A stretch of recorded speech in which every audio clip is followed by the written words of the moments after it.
아멘.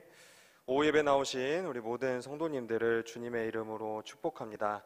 오늘 우리가 살펴볼 이 말씀은 이삭을 번제로 드리라는 그 하나님의 명령에 대한 말씀입니다. 우리가 많이 듣고 많이 알고 있지만 하나님께서 오늘 우리에게 이 말씀을 통해 무엇을 말씀하시는지 우리가 함께 살펴보도록 하겠습니다. 1절에서 보면 하나님께서 이 명령을 왜 하셨는지에 대해서 먼저 말씀하십니다. 1절을 보면 하나님께서 왜 이런 명령을 하셨다고 나와 있나요? 아브라함을 시험하시려고, 시험하기 위해서입니다. 그래서 하나님께서 아브라함아 라고 부르시니까 내가 여기 있나이다 라고 대답을 합니다. 아브라함의 이 내가 여기 있나이다 라는 대답은 제가 여기에 있습니다, 집에 있습니다, 효성교회에 있습니다, 그런 위치를 알리는 의미로만 대답한 게 아니라 하나님이 맡기신 일, 명령은 무엇이든지 따를 준비가 되어 있습니다 라는 그런 적극적인 태도가 들어가 있는 대답입니다. 이러한 모습은 하나님께서 야곱에게 나타나셨을 때에도 그랬고, 모세를 부르셨을 때에도, 그리고 하나님께서 사무엘을 부르셨을 때에도, 이사야를 부르셨을 때에도 이런 적극적인 의미로 답을 한 겁니다. 특히 이사야를 부르셨을 때 가장 적극적인 태도를 보여주었는데, 우리 앞에 화면을 보시면서 이사야 6장 8절을 우리 같이 읽도록 하겠습니다. 내가 또 주의 목소리를 들으니 주께서 이르시되 내가 누구를 보내며 누가 우리를 위하여 갈고 하시니 그때 내가 이르되 내가 여기 있나이다 나를 보내소서 하였더니. 아멘.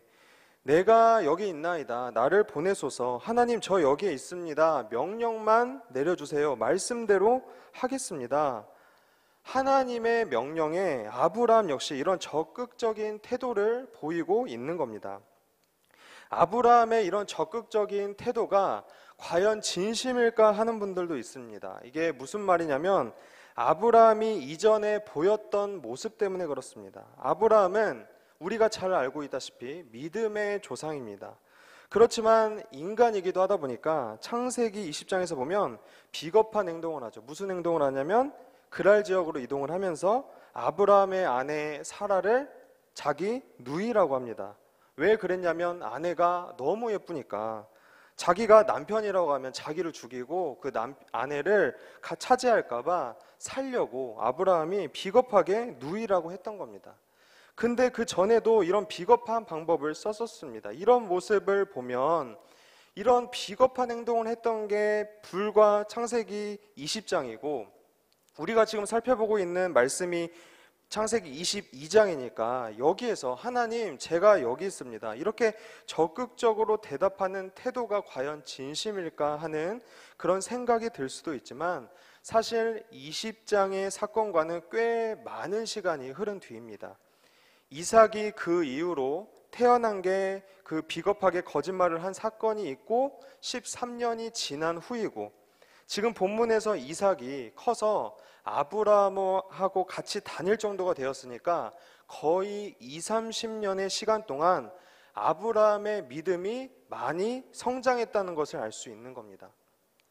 믿음이 많이 성장했던 가장 큰 이유는 아마도 자녀 이삭을 낳게 되어서가 아닐까 싶습니다. 하나님께서 아브라함에게 아들이 있을 거라 약속하시고 아브라함은 100세, 아내 사라는 90세의 그 고령의 나이에 아이가 생기면서 하나님께서는 약속하시면 반드시 지키시는구나, 100세에 90세의 아이라니 이거 못하시는 일 없으시구나 라는 그런 분명한 믿음이 생겼을 겁니다. 그뿐만 아니라 여러 가지 사건을 통해서 아브라함의 믿음이 전보다 훨씬 성장했던 겁니다. 하나님은 그런 아브라함을 지금 시험하기 위해서 명령을 하고 있습니다. 우리 2절을 한번 같이 읽어보도록 하겠습니다. 여호와께서 이르시되 내 아들 내 사랑하는 독자 이삭을 데리고 모리아 땅으로 가서 내가 내게 일러준 한 산 거기서 그를 번제로 드리라. 아멘. 우리는 이 명령이 시험이라는 것을 알고 보지만 당사자인 아브라함은 아무것도 모르는 상태입니다. 그냥 갑자기 아들 이삭을 제물로 드리라는 명령을 받은 겁니다. 시험이다 라고 하시는 게 아니라 그냥 명령하신 겁니다.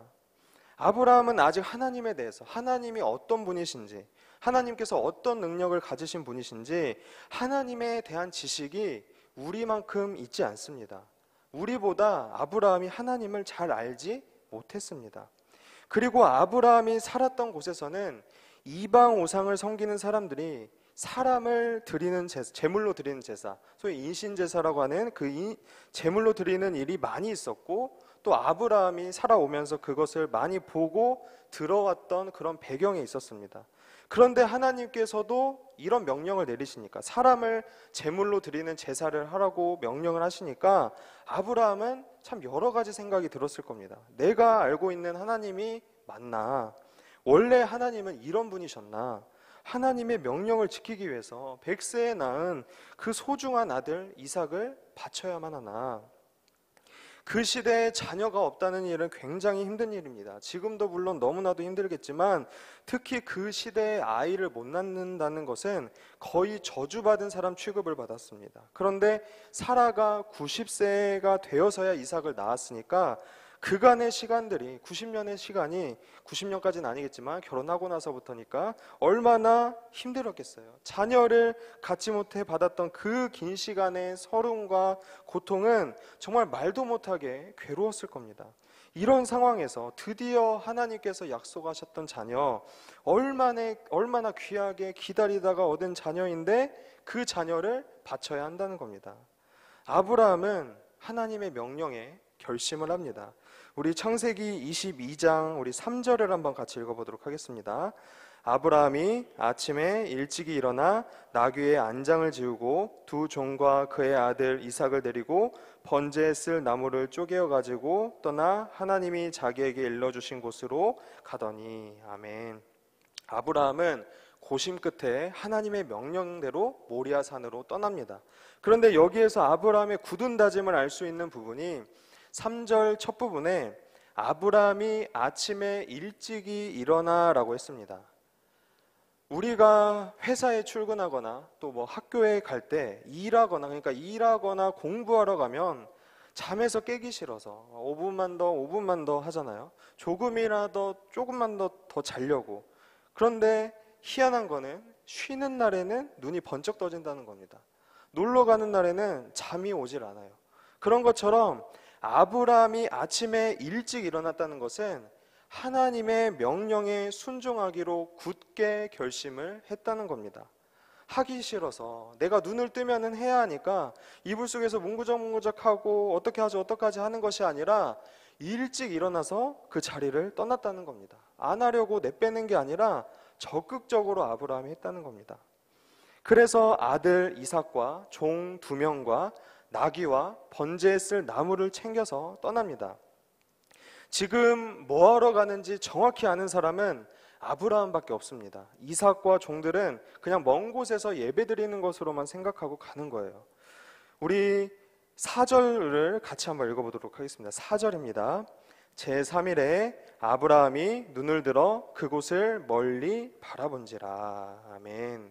제3일에, 그러니까 3일 동안 열심히 걸어서 이제 모리아산 입구에 도착을 했습니다. 아버지 아브라함에게 이 3일이라는 시간이 참 잔인한 시간이었을 겁니다. 얼마나 많은 생각을 했을까요? 처음에는 다짐을 하고 적극적으로 큰맘 먹고 출발을 했지만 3일 동안 생각하면서 이 명령을 지키는 게 맞는 건지, 하나님이 이렇게 잔인한 분이신지, 왜 그동안 보여주신 하나님의 모습과 다른 이런 명령을 하셔서 나를 정말 이렇게 힘들게 하시는지 참 많은 생각을 했을 겁니다. 지금이라도 마음만 먹으면 얼마든지 아들 이삭의 손을 잡고 도망갈 수 있었습니다. 하나님을 피해 요나처럼 도망갈 수 있었습니다. 그리고 나중에 용서를 구하든지 뭐 할 수도 있잖아요. 그거는 차후에 생각할 일이고 일단 사랑하는 아들을 생각해야 하는 거 아니겠습니까? 이 본문을 읽고 이 모습을 보면서 나라면 어떻게 했을까라는 생각을 많이 생각해 봤습니다. 우리 성도님들이라면 어떻게 하시겠습니까? 이게 결코 쉽지 않습니다. 그리고 하나님의 명령을 보면 사실 얼마든지 아브라함이 살던 곳에서 그 자리에서 바로 이삭을 제물로 드리라고 명령하실 수도 있었습니다. 그렇지만 3일 떨어진 거리에서, 먼 거리에서 예배를 드리라고 하시는 이유는 시간을 주시는 겁니다. 처음에 순간적인 마음에 바치기로 다짐했을 수도 있으니까 이성적으로 충분히 생각할 수 있는 시간, 3일이라는 시간을 주셔서 얼마든지 번복할 수 있게 우리가 생각하는 그 고민을 하도록 하신 겁니다. 그 말은 아브라함은 모르고 있지만 이것은 시험이기 때문에 철저하고 확실하게 하나님 앞에 이삭을 바치도록 결정하면서 행동함으로 순종하고, 그 과정에서 연단하고 다듬어지는 그런 확실한 순종을 하나님께서는 원하셨던 겁니다. 4절 말씀을 보면은 뭔가 아브라함의 마음을 대변하는 것 같습니다. 아브라함이 눈을 들어 그곳을 멀리 바라본지라. 이 글을 읽어보면 머릿속으로 이 장면이 그려지지 않나요? 아브라함의 어떤 눈빛과 비장한 표정, 얼마나 그 걸어오는 3일 동안 고뇌하고 많은 생각을 했을까요?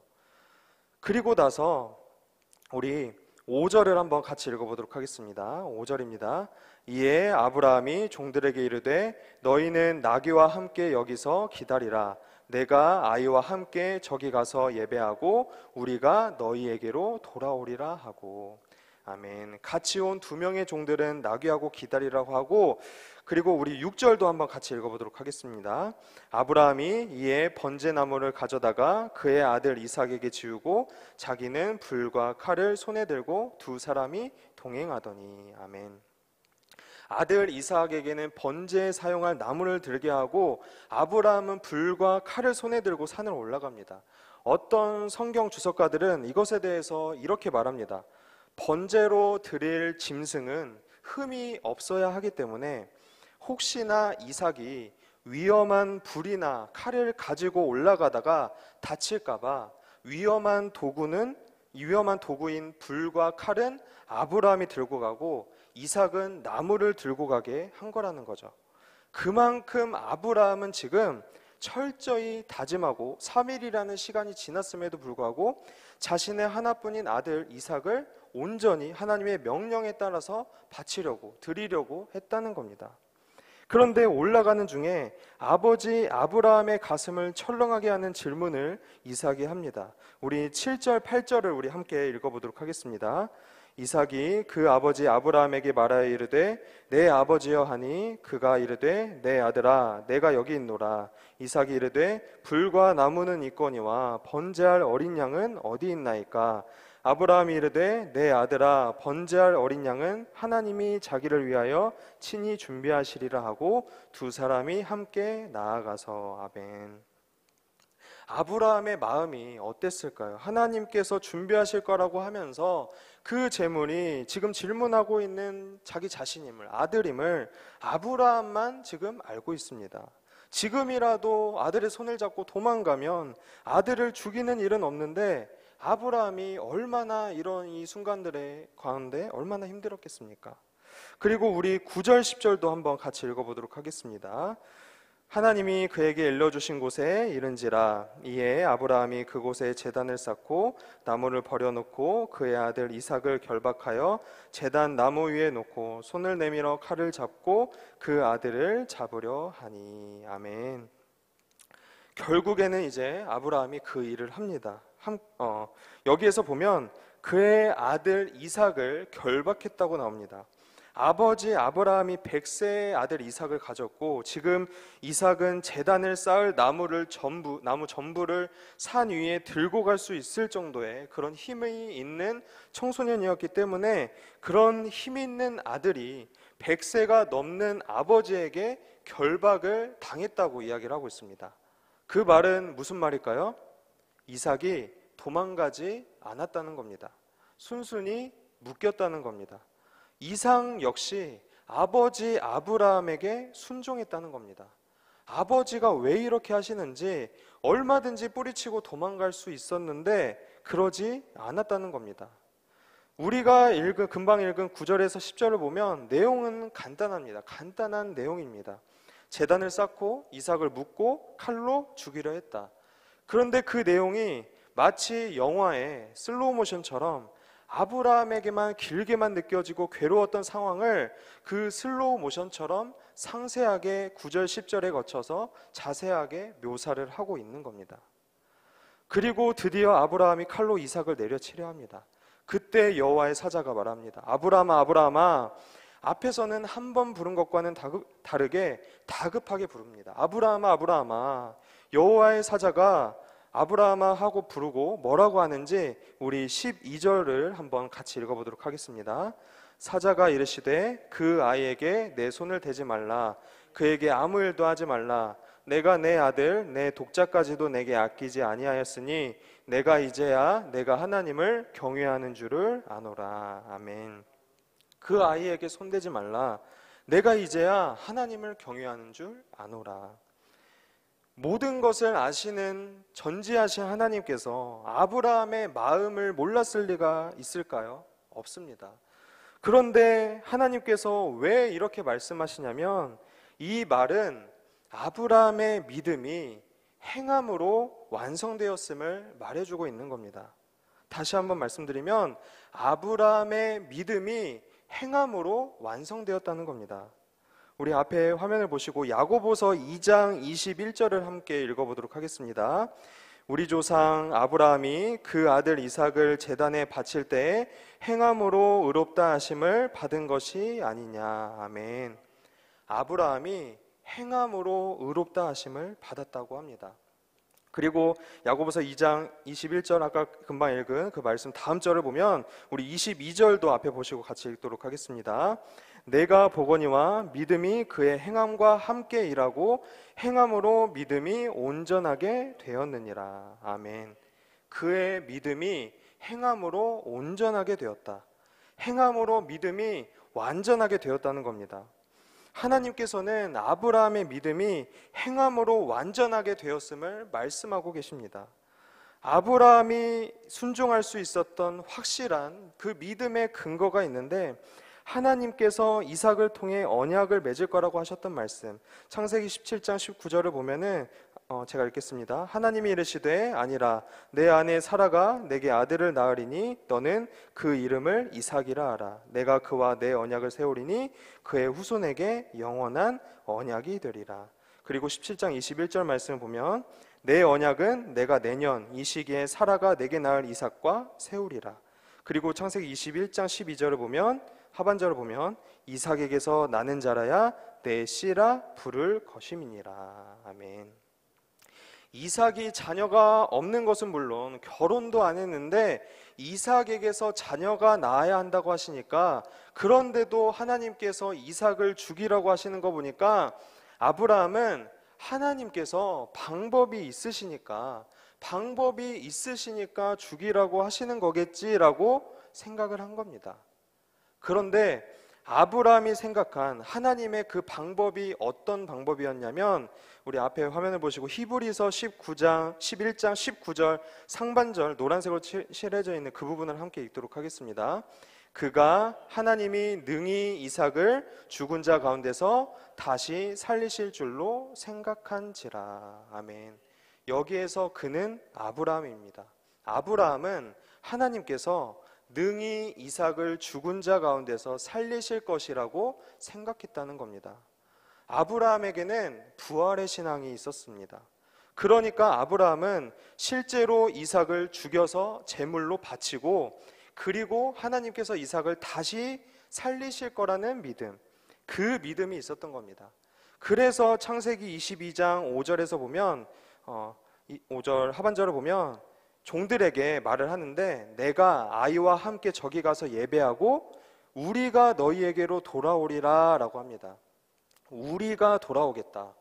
아브라함과 이삭 둘이 가면서 아브라함은 이삭을 제물로 죽여서 제사를 드리고 올 것을 생각을 하면서도 우리가 돌아오겠다고 말을 하고 있습니다.